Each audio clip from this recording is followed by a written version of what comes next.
कह रहे थे आप करते जाओ करते जाओ करते जाओ, लेकिन समय अनुसार अब बदलते हुए पेरेंट को तुम भगवान हो, हम ब्रह्मास्मि याद रखो, ब्रह्मा तुम हो, रचनाकार तुम हो, खुदा खुद खुद वर्ड से खुदा बनाया ना, एक डंडा ही तो लगा है। सोचते कि बच्चा है, वो औरत कैसी, लड़की कैसे गाना गाएगी, उसके भाव क्या होंगे, उस किस तरह से नाचेगी। कुछ लोगों की मेंटालिटी ये होती है, जो दिखता है वो बिकता है, वो लॉन्ग टाइम नहीं चलता है।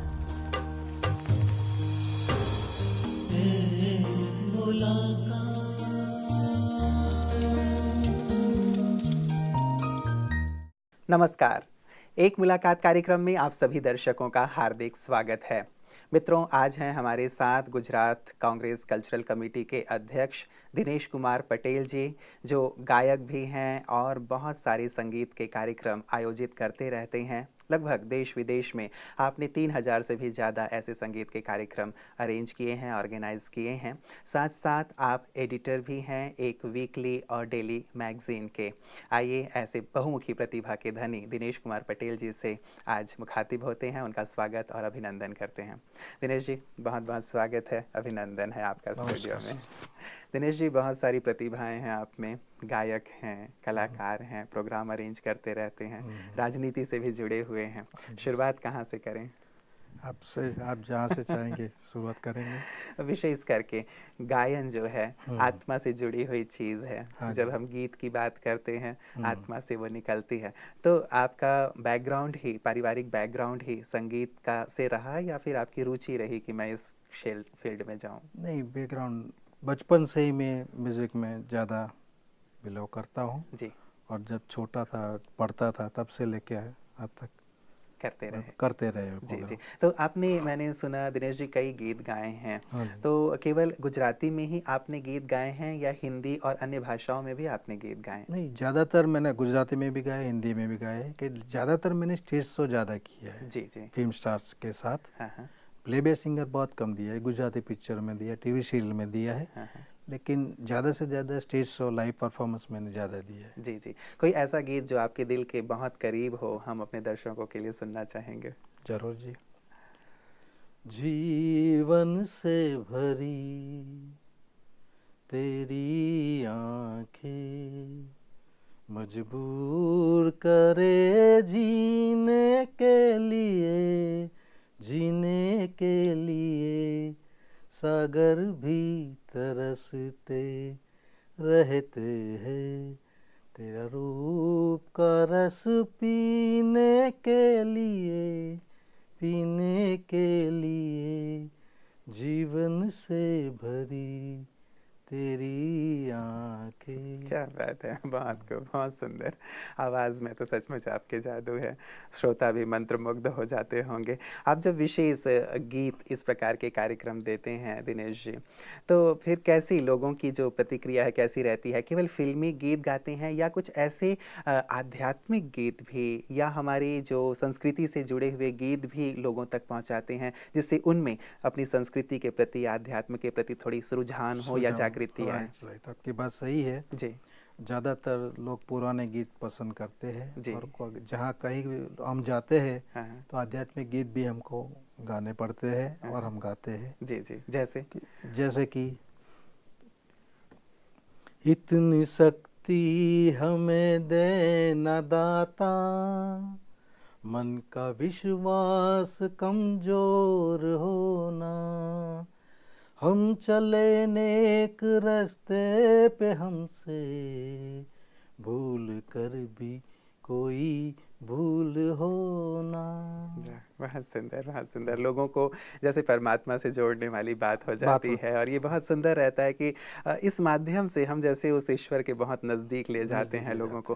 क्या विशेष आप भी कोई ऐसे आध्यात्मिक जैसे साधना है या फिर कुछ ऐसे आध्यात्मिक अभ्यास है, मेडिटेशन है आदि करते हैं आप दिनेश जी, जो आपके संगीत में एक रूहानियत आए, लोगों के दिलों तक वो गीत पहुँचे? आज ही मैं करता हूँ। क्या क्या करते हैं आप? मैं मेडिटेशन करता हूँ जी, प्राणायाम करता हूँ, हाँ, राजयोग करता हूँ। आज यहाँ पे आया हूँ तो बाबा का बच्चा बन के आया हूँ, एक कलाकार बन के नहीं, उनका आशीर्वाद लेने ही आज आया हूँ। जी। और अच्छा ज्ञान मुझे मिला है इस संस्था से। तो आप पहली बार कब यहाँ, जब आप कह रहे हैं कि यहाँ आके राजयोग आप कर रहे हैं, तो पहली बार आपका कब यहाँ माउंट आबू में जो ब्रह्मा कुमारी इसका हेडक्वार्टर्स है आना हुआ दिनेश जी? हाँ जी, पहली बार मई महीने में था। ज्ञान सरोवर का आर्ट एंड कल्चर विंग का प्रोग्राम था। मैंने वहाँ देखा कि कई कलाकार भी आए थे, क्योंकि म्यूज़िक डायरेक्टर भी थे, सब थे।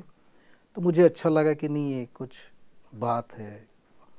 और मेरी ज़िंदगी में कभी मैं 4 बजे नहीं उठता था सुबह में, क्योंकि कलाकार लोग तो देर रात को जागते, फिर 12-1 बजे सोते। लेकिन यहाँ पे आया जब ज्ञान सरोवर में, और मैं 3:30 बजे उठा, और जो मैंने महसूस किया वो मैं आपको बता नहीं सकता कि एक अद्भुत अनुभव था, एक शांति थी, जैसे स्वर्ग है, ऐसा मुझे रियली लगा मुझे। बिल्कुल, इसीलिए दोबारा आप खींचे चले आए कि मैं फिर से उस स्वर्ग में आकर के थोड़ा सा और आनंद लूं। दोबारा आज आर्ट एंड कल्चर विंग की जो 25वीं सालगिरह है, जी मुझे इनविटेशन मिला था। मैं आया, मेरे साथ गुजरात के कलाकार प्रफुल्ल भाई दवे भी आए साथ में। जी ऐसे तो कई फिल्म इंडस्ट्री में से मुझे इनवाइट करना था, लेकिन अनफॉर्चुनेटली मैं उनको नहीं मिल पाया। लेकिन मेरा ये एक संकल्प है आज कि बॉम्बे से, बॉलीवुड में से ज़्यादा फिल्म कलाकार, चाहे सिंगर हो, आर्टिस्ट हो, म्यूज़िक डायरेक्टर हो, जो भी हो, और गुजरात में से जितने भी मेरे टच में, आई थिंक 2000 कलाकार मेरे साथ जुड़े हुए हैं। तो मैं यही कोशिश करूँगा से ज़्यादा कि यहाँ पे आए, ज्ञान ले, और यहाँ का सुन आके देखे, बस वही मेरी यहाँ आपने कहा कि यहाँ आके एक ज्ञान प्राप्त हुआ जो आपको बहुत अच्छा लगा। कौन सी ज्ञान की ऐसी बात आपके दिल को लग गई जो सचमुच सुकून दे गई, या लगा कि सचमुच इसकी बहुत ज़्यादा आवश्यकता है मुझे भी और समाज के अन्य लोगों को भी?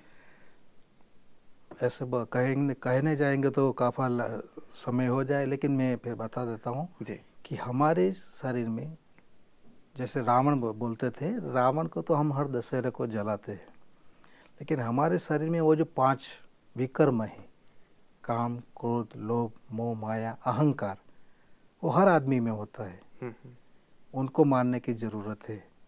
और जब यहाँ मैं आया, मुझे ज्ञान में, मैं बहुत गुस्से वाला था, लेकिन जब ज्ञान यहाँ पे आया, बाबा का आशीर्वाद मुझे मिला और मेरा परिवर्तन हो गया। तो अब आप गुस्सा बिल्कुल नहीं करते? मैं गुस्सा बिल्कुल नहीं। भाई, तो बहुत बड़ा परिवर्तन हो गया आपके अंदर। तब तो जितने भी गुस्से से लोग परेशान हैं, उन लोगों को जरूर एक बार आ जाना चाहिए, ताकि उनका भी गुस्सा समाप्त हो जाए। मैं यही कहूँगा हर एक लोगों को कि एक बार, सिर्फ एक बार बाबा के यहाँ पे, ये तीर्थ धाम है। हम जब बहुत बड़े गमते, केदारनाथ जाते, अमरनाथ जाते, लेकिन ये जो तीर्थ धाम है ना, वो कुछ अलग सा ही है। एक बार यहाँ पे आ जाएंगे ना, तो जितने भी तीर्थ धाम आप नहीं जाएंगे ना तो भी चलेगा। ऐसा एक राजयोग का जो विशेष यहाँ पे अभ्यास कराया जाता है दिनेश जी, तो राजयोग जब आप करते हैं तो आपको कैसी फीलिंग होती है, क्या अनुभूति होती है? क्योंकि आजकल समाज में, और खास करके जैसे आपका फील्ड है, पॉलिटिक्स में भी आप हैं, और साथ ही गायन के क्षेत्र में भी हैं, और भी बहुत सारे कंपटीशंस हैं, आप जानते हैं, हर फील्ड में। तो एक आपाधापी भरी जिंदगी है, तनाव है, अवसाद है, बहुत ज़्यादा प्रतिस्पर्धा है। तो क्या आपको लगता है कि ये जो राजयोग का अभ्यास है, तनाव को दूर करने में, या अवसाद को दूर करने में, या मन को बैलेंस, शांत रखने में मददगार हो सकता है? ऑफ कोर्स मैं बिलीव करता हूँ। जब से आया हूँ मैं, राजयोग अमृत वेला जो सुबह में किए जाते, मैं हर रोज करता हूँ अमृत वेला भी, और काफ़ी सुकून मिलता है। मतलब मधुबन से जो खुशबू फैल रही है चारों तरफ, वो खुशबू आपके अंदर भी समा गई है, और साथ ही ये खुशबू सब तक पहुंचे, ऐसा आप सुंदर एक प्रयास कर रहे हैं। आप जगह जगह संगीत का आयोजन करते हैं दिनेश जी, और बड़े लेवल पे करते हैं। मैंने देखा आपका रिज्यूम कि उसमें लता जी या उषा जी या जितने भी हमारे बड़े सिंगर हैं, उन सबको भी आप इन्वाइट करते हैं, उनके लिए भी प्रोग्राम आयोजित करते हैं। तो अब जब प्रोग्राम आप आयोजित करेंगे तो किस प्रकार से ये जो आध्यात्मिक संदेश भी है लोगों तक पहुंचे, उसका प्रयास आपका रहेगा? क्या प्रयास विशेष करेंगे? मेरे हर शो में, अभी जितने भी मैं शो करूंगा, उसमें सबसे ज़्यादा हिंदी पिक्चर तो होते ही है, गीत पुराने गीत ज़्यादा हम लेते हैं। जी। लेकिन अभी इसके बाद जो भी मैं शो करूंगा, विश्वास में आध्यात्मिक और देशभक्ति का जो संदेश बाबा लाना चाहते, सत्ययुग जिसे बोलते हम, उसमें ज़रूर मैं सॉन्ग उसमें डालूंगा जी। और एक संदेश भेजूंगा कि नहीं, अभी हम कहाँ हैं और हमको कहाँ जाना है, जी। हमें क्या करना है। हाँ। और संगीत के माध्यम से ये संदेश भी लोगों तक अवश्य पहुँचे कि लोग अपने आप को भी जान सकें, उस परम सत्ता को भी जान सकें और साथ ही समाज के परिवर्तन में भी अपनी भूमिका अदा कर सकें। क्योंकि मुझे लगता है कि जब हम परतंत्र थे तो वंदे मातरम जो एक गीत लिखा, उस एक गीत ने जैसे एक जागृति ला दी और पूरा देश जाग गया और अंग्रेजों को भागना पड़ा। तो ऐसा नहीं लगता दिनेश जी कि कुछ ऐसी संगीत की रचना हो और ऐसे संगीत लोगों तक पहुंचे कि लोगों के अंदर भी एक आध्यात्मिक जागृति आ जाए, परमात्मा के लिए प्रेम पैदा हो जाए और ये जो नफरत, द्वेष, घृणा है वो दूर हो जाए। क्या ऐसी संगीत की कोई रचना आपके ख्याल में है कि कुछ ऐसा किया जाए और लोगों में ये परिवर्तन लाया जाए? अभी मैं ट्राई कर रहा हूँ कि एक बहुत ही प्यारा सा देशभक्ति का गीत हम बनाए, बाबा का आशीर्वाद रहा तो जरूर बनाएंगे। और एक वो गीत से एक संदेश आएगा, जैसे पहले आपने सुना होगा जी। जहाँ डाल डाल पर सोने की चिड़िया करती है बसेरा, वो भारत देश है मेरा, वो भारत देश है मेरा। जी। वो भारत देश था, आज वो भाई मतलब अब गीत में शायद थोड़ा संशोधन करना पड़ेगा कि जहाँ डाल डाल पे सोने की चिड़िया करती थी बसेरा, अब तो है नहीं, अब सोना हमारे पास, हम लोग गरीब हो गए हैं, अब फिर से शायद वैसे एक सुंदर और श्रेष्ठ हमें भारत बनाने की आवश्यकता है। एक विशेष चीज़, जैसे आप कल्चरल ग्रुप से जुड़े हुए हैं गुजरात से, और वहाँ की जो भी सांस्कृतिक चीज़ें हैं वहाँ के हो सकते हैं कि थिएटर हो आदि आदि, उन सब से आपका जुड़ाव रहा हो, वहाँ तक भी किस प्रकार से एक अध्यात्म की बात या मेडिटेशन की बात उन्हें देना चाहेंगे ताकि कलाकार के अंदर भी जो एकाग्रता होनी चाहिए, उसकी कला में निखार आनी चाहिए, वो हो सके? उसमें ज़्यादा के ज़्यादा अभी और डांडिया आएगा, गरबा आएगा। जी। नवरात्रि आती है तो गरबा में ये डाल सकते हैं आध्यात्मिक की ओर से। फिर से धीरे धीरे वो शेरी गरबा जो पहले जो हमारी वो पुरातन थी वो आ रही है। हाँ जी। तो इसमें काफ़ी कुछ कर सकते हैं और एक संदेश भी भिजवा सकते हैं। जी। और विशेष आजकल यदि फिल्मों में देखें, चाहे वो किसी भी प्रकार की रीजनल फिल्म हो या बॉलीवुड के हों, जो गीत लिखे जा रहे हैं, कई बार ऐसा नहीं लगता दिनेश जी कि गीतों में थोड़ा से ऐसे शब्द होते हैं जो समाज में, एक सभ्य समाज के लिए कई बार ठीक नहीं लगते हैं, थोड़े से भड़काऊ होते हैं या अश्लील होते हैं? मैंने 3000 से ज़्यादा शो की है। जी। लेकिन कुछ लोगों की मेंटालिटी ये होती है, जो दिखता है वो बिकता है, वो लॉन्ग टाइम नहीं चलता है। जी। आज के गीत जो है 15 दिन, 20 दिन, 1 महीने में से खत्म हो जाए, जिसका न कुदरत से न प्रकृति से कोई मेल बेली नहीं है। आज भी हम सुनेंगे, जहाँ भी हम प्रोग्राम करने जाते हैं तो नया गीत डाल दें कि नहीं ये बंद करो, पुराने गीत हमको। उसमें कुछ होता था, कुछ संदेश होता था, मेलोडियस होते थे। हाँ जी, दिल को छूते थे, संदेश होते थे। जी। तो क्या लगता है कि कुछ परिवर्तन नहीं आना चाहिए दिनेश जी? क्योंकि जो भी चीजें होती हैं, जो कवि लिख रहा है, जो भी हमारे पास गीत आ रहे हैं, कहीं ना कहीं हमारे मानस पटल को छूते हैं, हमारे अंदर कुछ भाव पैदा करते हैं, कुछ विकृति पैदा करते हैं, कुछ अच्छाइयाँ। जैसे आपने अभी गीत जो सुना है, डाल डाल पे सोने की चिड़िया, तो देश के लिए गर्व पैदा होता है कि हमारा देश ऐसा था, हम कितनी ऊंची देश की संतान हैं। लेकिन कुछ ऐसे गीत होते हैं जो हमने सुने और हमारे अंदर कुछ विकृतियां, जैसे क्रोध की बात हो, कामुकता की बात हो, ये पैदा होते हैं। तो इन गीतों के लिए क्या कुछ विशेष नीति निर्धारण होनी चाहिए? जरूर होनी चाहिए। और मैं तो यही रिक्वेस्ट करूंगा आदरणीय प्रधानमंत्री जी से कि, और सेंसर बोर्ड से, कि ऐसे वल्गालिटी जो गीत होते हैं उन पे जरूर सेंसर लानी चाहिए जी। और अगर ज़रूरत पड़ी तो हम सब कलाकार मिल के जो भी कुछ करना पड़ेगा हम करेंगे। लेकिन जो हो आप अच्छा ही दिखाइए जी। आज जो टीवी सीरियल बन रही है, पिक्चर्स बन रहे हैं, जो गीतों बन रही है, वो नहीं। आज जो हम पहले जो औरत थी उनको हम देवी मानते थे, आज की आप सीरियल में देखेंगे, मैं किसी की ऐसे स्वीकार जी, नहीं कर नहीं, रहा हूँ, सच्चाई है हाँ, जो आप बयान कर रहे रियल हैं। सच्चाई है जी। कि उनकी जो लेडीज का था वो उनकी स्टेटस नीचे गिर रही है। मतलब हमें वो उन्हें देवी के रूप में देवी जो के हम रूप में हम जो देखते मानते थे, थे, स्थापित आज करते थे, हाँ, और जो चीजें हम शायद परोसते हैं फिर हाँ। उसी प्रकार से व्यवहार समाज में हमें देखने को देखने मिलता को है। मिला। और सर क्या है जी। कि पॉजिटिवली कोई नहीं लेते, हम्म, जो पिक्चर्स देखते हैं नेगेटिव जो होता है वो जल्दी एक्सेप्ट कर लेगा, अच्छा ही नहीं लेते कोई, जी। बुरा ही लेते कि भाई इस पिक्चर में या इस सीरियल में उसने वो लेडीज ने ऐसा ड्रेस पहना था तो मैं पहनूंगी। तो वो पिक्चर से, सीरियल से, और काल्पनिक है। अभी हमारी जो बहनों को मैं खास कहूँगा कि हमारी जो बहनें हैं वो सीरियल देखती है तो लग जाती है उसमें, लेकिन उससे पहले एक अनाउंसमेंट आता है कि ये काल्पनिक कथा है, चित्र, नाम या किसी से कोई संजोग नहीं है, फिर भी वो अपने जीवन में उतार देती है। और बहुत बड़ी ये अभी से चेतावनी हो रही है जी। कि उसी सी वजह से जो सीरियल में दिखाते हैं, उसी सी वजह से आज हस्बैंड वाइफ में तनाव हो रहे हैं और डाइवोर्स ज़्यादा हो रहे हैं।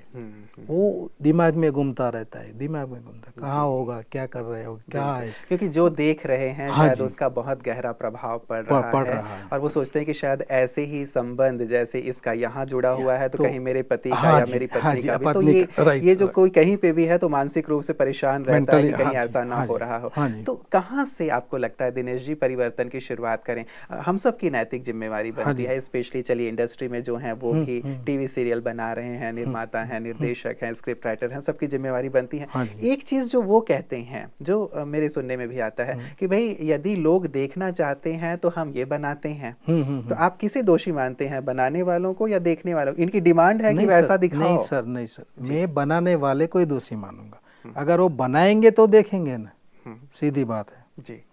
आज भी अब पुरानी पिक्चर देखिए, उसमें कुछ स्टोरी थी, ये थी, अरे वजूद ही नहीं है। एक आदमी 10-10, 15-15 लोगों को मारता है, ऐसे घुसता है। वो अभी के जो पिक्चर्स है जी। या फिल्म जो है या टीवी सीरियल है, वो अगर आपको देखना है तो आपका दिमाग है पास में रख के फिर देखिए। दिमाग लेके जाने दिमाग लेके जाने की जरूरत नहीं। तो किस प्रकार की चीजें आप कहेंगे कि परोसी जानी चाहिए? चलिए एक बड़ा विषय है और बनाने वाले तो कहीं और हैं, फिर भी चूंकि आप भी इससे जुड़े हुए हैं, आपके ताल्लुकात ऐसे जो बॉलीवुड से हैं या फिर गुजरात के भी जो इंडस्ट्री से जुड़े हुए लोग हैं उनसे हैं, यदि उनसे आप मिलते हैं तो किस प्रकार से आप उन्हें कहना चाहेंगे कि क्या समाज को परोसें ताकि समाज का हित हो, देश का हित हो? अभी 2-3 दिन पहले ही एक बहुत ही अच्छे लेखक थे जी। मैं किसी का नाम नहीं बताऊंगा, तो वो ये कॉपीराइट करते हैं सर जी। खुद नहीं लिखते हैं, किताबें पढ़ते कुछ होता है अपने नाम से कर देते हैं। ये गलत बात है। जी जी जी। और वहीं से शुरुआत करनी पड़ेगी। और ऐसा पर नहीं, बहुत सारे टॉपिक होते हैं स्त्री भ्रूण हत्या के लिए, बहुत सारे टॉपिक है। और ये जो वल्गालिटी बंद होगी जी तो ही दुनिया में या भारत में ये जो हमारे बहनों पर जो अत्याचार हो रहे हैं वो कम होगा। बिल्कुल बिल्कुल।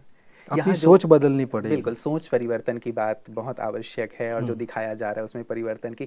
आपको क्या लगता है दिनेश जी, आप 2 बार यहाँ आ चुके हैं। प्रजापिता ब्रह्मा कुमारी ईश्वरीय विश्वविद्यालय एक ऐसा विश्वविद्यालय है जो आध्यात्मिक ज्ञान दे रहा है और इन सब चीज़ों के लिए भी चेतना ला रहा है कि सोच में परिवर्तन हो, जीवन में परिवर्तन हो, व्यक्ति में परिवर्तन हो, तब हम जाके एक स्वर्णिम राष्ट्र बना पाएंगे। तो ये संदेश कितना महत्व रखता है इंडस्ट्री के लिए भी, गायक गायिकाओं के लिए भी, कलाकारों के लिए भी और स्क्रिप्ट राइटर्स के लिए भी? तो मैं सभी से रिक्वेस्ट करूंगा कि अपनी सोच बदले और एक ऐसी पारिवारिक सीरियल बनाए, पिक्चर बनाए जो सब मिल के, जो पहले के पिक्चर से सब मिल के बैठ के देख सकते थे।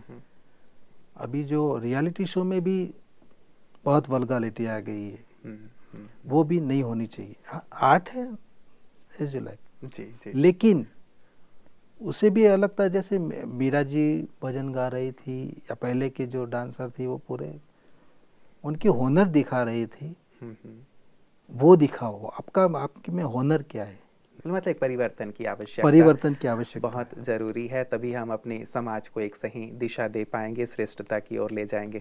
एक अंतिम बात दिनेश जी, कि यहाँ का जो विशेष आपका अनुभव रहा है माउंट आबू में जब आप ब्रह्मा कुमारीज में आए हैं और इतने गहन अनुभव हुए हैं, तो यदि मैं आपके अनुभव को 3 शब्दों में पूछूं कि वो 3 शब्द क्या होंगे आपके अनुभव के, तो आप क्या कहेंगे? ओम शांति, सब बात है, इसमें सारी चीजें शामिल हो गई हैं। चलिए, सब तरफ शांति शांति हो, मन में भी शांति हो, परिवार में शांति हो, पूरे विश्व में शांति हो। एक ऐसा सुंदर संदेश आपको यहाँ से प्राप्त हुआ है। लोग भाई भाई समझे, बिल्कुल, अपने को भाई भाई समझे। जी जी, चलिए, बहुत अच्छा लगा दिनेश जी आपसे बात करके, और हम चाहेंगे कि जो एक सुंदर संदेश आप यहाँ से लेके जा रहे हैं, एक अच्छा अनुभव लेके जा रहे हैं, ये अनुभव दिनों दिन बढ़ता चले, और ये जो एक शांति का सुंदर संदेश आप कह रहे हैं जन जन तक पहुंचे, और हर जगह, न केवल इंडस्ट्री की बात है, लेकिन हर जगह पे लोगों में स्वच्छता आए, मन में सोच में परिवर्तन आए, ऐसी हम कामना करेंगे। आप यहाँ आए, आपका बहुत बहुत शुक्रिया। आप बारंबार पधारें, ऐसी हम आशा करते हैं। Thank you. मित्रों, आप थे दिनेश जी, जो कि हमारे पास अहमदाबाद से पधारे थे। आप बहुत अच्छे गायक हैं, बहुत अच्छे प्रोग्राम्स करते हैं, गीतों के बड़े बड़े आर्टिस्ट के साथ आपने बहुत सारे प्रोग्राम्स दिए हुए हैं, और गुजरात कांग्रेस कल्चरल कमेटी से भी आप जुड़े हुए हैं। बहुत सुंदर विचार कि सोच में परिवर्तन की वास्तव में आवश्यकता है। यदि हम समाज में परिवर्तन लाना चाहते हैं, देश में परिवर्तन लाना चाहते हैं, तो वैचारिक परिवर्तन से हमें शुरुआत करनी होगी, और हर एक व्यक्ति को इसकी जिम्मेवारी उठाने की आवश्यकता है। हम किसी को दोष ना दें कि ये बदले तो हम बदलेंगे। परिवर्तन की शुरुआत मैं स्वयं से करूं। ठीक है, बहुत सारी बुरी चीज़ें परोसी जा रही हैं, लेकिन जो मेरे हाथ में है वो ये है कि मैं अपना दरवाज़ा बंद कर दूं। यदि बाहर से गंदगी आ रही है तो हम ये करते हैं कि अपने खिड़की दरवाजे बंद कर देते हैं। तो फाइनली ऐसा होगा कि यदि हम ऐसी बुरी चीज़ों को नहीं देखेंगे, परोसने वाले भी एक दिन अच्छी चीज़ें परोसना शुरू कर देंगे, और धीरे धीरे यही परिवर्तन हमें स्वर्णिम स्वर्ग की ओर ले जाएगा, सुंदर संसार की ओर ले जाएगा। तो आप स्वस्थ रहें, खुश रहें, और स्वर्णिम संसार बनाने में अपना महत्वपूर्ण योगदान दें। इन्हीं शुभकामनाओं के साथ नमस्कार।